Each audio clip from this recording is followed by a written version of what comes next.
Your morning news now. Opening statements begin this morning in the trial of former police officer Derek Chauvin, who is accused of killing George Floyd.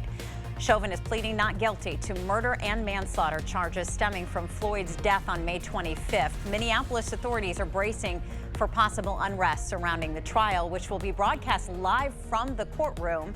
The trial is expected to last up to 4 weeks. Nonviolence is the only way to truly move hearts and create lasting change. In his State of the State address, Minnesota Governor Tim Walz is reminding the public to make their voices heard, but in a non-violent way. The message comes at a critical time as tensions remain high and the state races to vaccinate as many people as possible. The container ship that has blocked traffic for nearly a week in the Suez Canal is finally moving. The canal services firm says tugboats were able to budge the skyscraper-sized vessel, but the front of the ship is still stuck. It has been blocking traffic since last Tuesday, costing up to $9 billion in global trade. Each day, a powerful storm that rolled through Tennessee damaged homes and flooded parts of the state. Heavy rain brought flooding to Nashville. At least 4 deaths have been reported. It's the 3rd time in a week areas in the south have been hit by severe weather. Winds are breezy this morning, but they're going to continue to increase as we head into this afternoon. A wind advisory will go into effect at noon today. It'll last through 8 p.m. Now, those wind gusts could be as high as 40 to 50 miles an hour. That paired with low humidity, we've got favorable conditions for fires to spread, so outdoor burning not advised today. A joint study released overnight from the World Health Organization and China says that transmission of coronavirus from bats to humans through another animal is the most likely scenario. It also notes that a lab leak of the coronavirus is extremely unlikely. The findings were largely as expected and left many questions unanswered.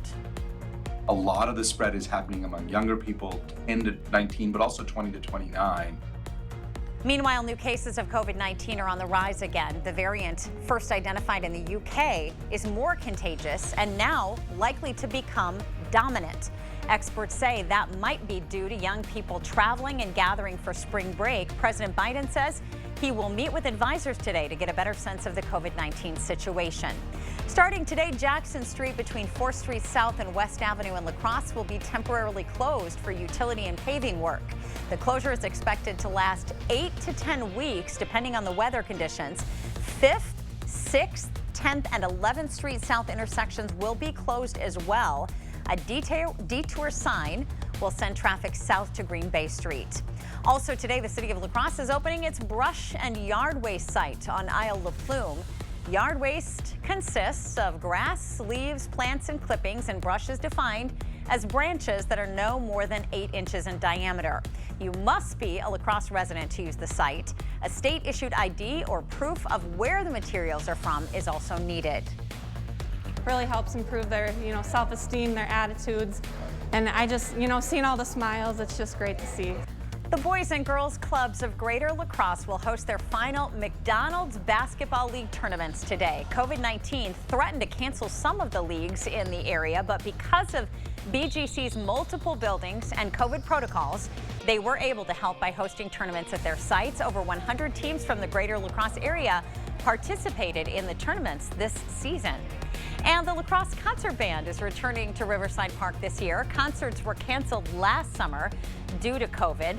They start Wednesday at 7 p.m. through June and July.